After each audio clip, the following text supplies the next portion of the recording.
Hello, amazing entrepreneurs. It's Tash Corbin here, and welcome to another episode of the Heart-Centered Business Podcast. This is episode number 231, which means you can find all the relevant links and show notes for today's episode over at tashcorbin.com/231. Today's episode of the podcast is one of our Q&A episodes, and I have a brilliant question from Nicole, who's asking for help on pivoting her niche and what to do with her existing audience when she does so. So if you're doing any adjustments to your niche or messaging, this is going to be a great episode for you to listen along to. So let's dive in. I'm Tash Corbin, and this is the Heart-Centered Business Podcast. So this brilliant question comes from the fabulous Nicole Moorey, and you can find out more about Nicole at nicolemoorey.com. We'll make sure we link back to Nicole's website with this episode and its show notes over at tashcorbin.com/231. And Nicole asks, "Hi Tash, I'm excited to be narrowing my niche to wellness entrepreneurs, etc. as per your recommendations. This new niche represents only a small portion of my existing vaguely niched email community. How do you recommend I pivot my messaging and marketing in a way that gently and kindly lets my existing community realize I'm pursuing a new direction whilst also helping my new niche? Some of them have been loyal friends and followers for a few years, so I want to be sure to make this change in the best way possible for everyone." Now, first and foremost, I want to say, Nicole, like your heart, that is so beautiful. And I think for most women entrepreneurs, our desire not to exclude anyone and our struggles with niching can sometimes come back to our feelings and experiences on the playground where we didn't get picked for something or we were excluded. And we really don't want to create that feeling in someone else. So I think it's such a beautiful thing that you are thinking of your audience at this time and you're wanting to bring them along on the journey with you if it's the right fit, or let them go gently if it's not the right fit for them. So I've got some ideas for you, Nicole, on how you can really make this transition as easy and gentle for your audience as possible, bringing along the right people and gently letting go of the people who may not be a fit anymore.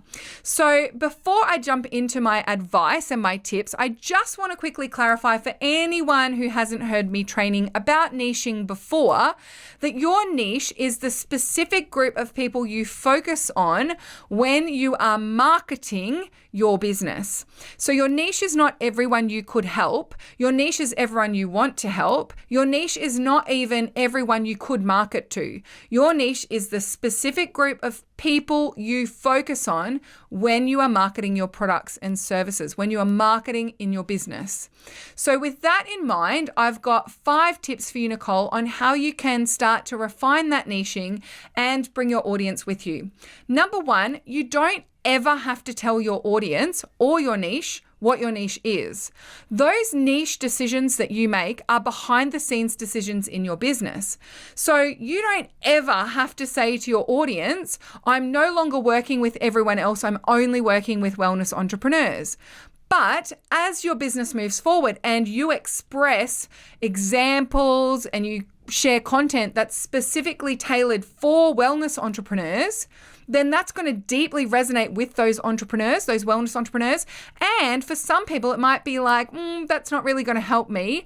But for others, it might still be helpful for them. So let's say you've got someone who has a photography business and they've been on your list for years and they absolutely love and adore who you are and the work that you do.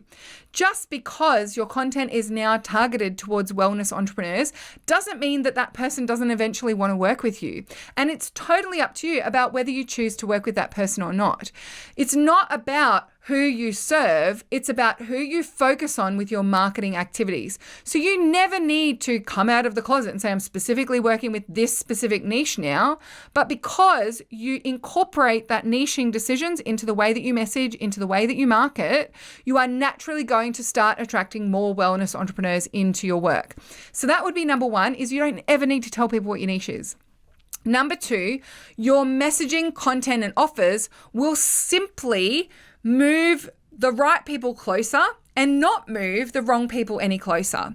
So you don't need to ever reject anyone when you decide to refine your niche.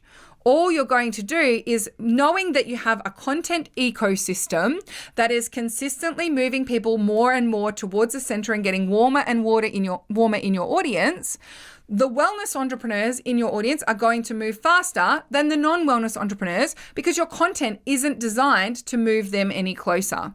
So without ever having to reject anyone, through your messaging, your content, and your offers, you will naturally magnetize those people who fit within your niche, and you'll be less likely to magnetize those people who don't. So you don't ever have to reject anyone either. Number 3, don't make the decision for them. So while someone might not now fit that rigid niching that you've selected, because I do recommend that you make that niching very tight and very specific and clear, just because someone doesn't quite fit that doesn't mean that they decide that they can never get any value out of being on your mailing list or following you or even one day working with you. And I've got a great example of this to share with you. I specialize in helping women entrepreneurs who are wanting to start and scale their online business. I do teach leveraging and launching in my accelerator, and I teach startup in the takeoff program. I had a lady reach out to me recently who's been following me for 2 years, and she has a product-based business. She doesn't sell services. Now, I specifically share content and have courses that help people with that one-to-one service-based type business and going into one-to-many service type business, selling digital products but not physical products. But I had this lady reach out to me because she's got to the point in time in her business where she really wants to start scaling her marketing. And even though she sells products, they are high-end products. And she reached out to me and said, look, I know that you only usually work with service-based businesses, but could I buy a VIP session with you so that you can have a look at my online messaging, my marketing, my channels, and see if there's any advice you have to give, because I absolutely adore your work and I love the way you teach sales. And I had a look at her website, I had a look at what she was doing, and I said to her, absolutely, let's book in a VIP half day and I will go through and give you all that I can for your business, specifically as a product-based provider. Now, I could have made the decision when she reached out to say yes or say no. If I had looked at her website and thought, you know what, I can't get her the return on investment because I don't specialize in this space, I could have referred her on to someone else. But based on what I saw of her business, I said, absolutely, we can do it. And she's booked in to do a VIP day with me in a few weeks' time. And we get to work together, even though she doesn't specifically fit my niche. So you don't have to make the decision for people. They get to make the decision. You just want to empower them with all of the information that they need to make that decision. So if someone doesn't specifically fit your niche and they decide they still want to work with you in some way, or they want to pay you for your services, or they still want to be on your mailing list because they're getting little dribs and drabs of great information here and there, that's totally their decision. I know that I have a lot of people on my mailing list and who listen to my podcast every single week who do not fit my niche, but they made the decision that it was worth their time, energy, and sometimes money to invest in learning from me because they got so much value out of it, even though maybe they don't necessarily fit my specific niche. That's their decision, and that's not my decision to make for them. So that's tip number 3. Tip number 4 is to make sure we're looking at this in a positive way. Now, you could decide to just keep staying unniched for the next 2 years and continue going around and around in circles and, not really resonating with anyone with your messaging. But you've made a decision that by getting specific, you are going to be able to sell more effectively and deliver more effectively for your clients. So I just wanted to do one tip in here to just check in and make sure you're viewing this as a positive thing, not only for you, but also for your audience. Because at the end of the day, your decision to niche is actually a decision to accelerate the growth of your business, but also be able to serve the people you do want to work with much more deeply and much more effectively as well. And because of that, it means that really at the end of the day, everyone is a winner. If they are within your new, more refined niche, they're going to get much deeper, much more specific, and much clearer support from you, as well as much higher quality content. And if they aren't in your niche, they get to make the decision, do they stay for the content that you are delivering, or are they saving themselves some time and some headspace by deciding to unsubscribe and no longer follow you. It doesn't need to be a harsh decision. It doesn't need to be a big piece of rejection for people. It doesn't need to be a hair toss and storm on their way out. It can actually be a really beautiful thing and a positive move. And I want you to view this positively because I see it as a very positive move for your business. Number five, the final point that I have for you here on adjusting your niche and refining it gently is to remember the gold nuggets lessons in my niching training. Now, Nicole, I know you've been to my niche training, so you know what I'm talking about when I say remember your golden nuggets. Now, in summary, I've got a resource for you so you can go and watch it. But in summary, what I mean by gold nuggets is think about yourself when you're niching as really focusing on a very specific tunnel, right? You're tunneling really, really tightly with the smallest tunnel you can choose because that means you're going to move through that tunnel faster. And what happens when we're tunneling and we've got a very specific niche is that you have someone who doesn't fit that niche who says to you, can you work with me as well? Just like I did with my beautiful product-based lady. And that is like having a gold nugget fall out of the ceiling of your tunnel, right? You're tunneling through with this very specific niche, and someone who's not in that tunnel, a gold nugget falls from the ceiling and into your lap. Now, at that point in time, you get to decide, am I going to keep this gold nugget? Am I going to say yes to this client and work with them? Or am I going to hand this gold nugget over to someone else? So sometimes I have people who come to me who don't fit my niche and they say, can you help me too? I say, look, I don't think I'm the best person to help you. What you need is this. And actually, this other person will do that for you much better. And I hand that gold nugget over to someone else and I keep tunneling with my very specific niche.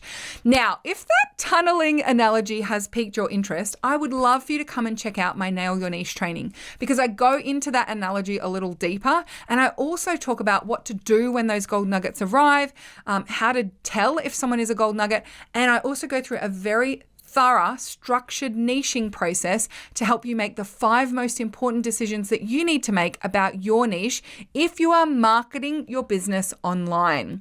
So if you want to find that beautiful Nail Your Niche training, all you need to do is go to tashcorbin.com/231 and I will have that link in the show notes of today's episode. Nicole, thank you so much for your question and thank you to everyone for listening along. I hope you found this episode really helpful as well. If you'd like to submit a question for these Q&A podcast episodes, simply go to tashcorbin.com/question, pop all your details in there and your question, and I will answer your question on the podcast in coming episodes. Thank you so much for joining me. Until next time, I cannot wait to see you shine. Big love from me and bye for now. Would you like more tips, tools, and resources to help you grow your heart-centered business? Head to tashcorbin.com today.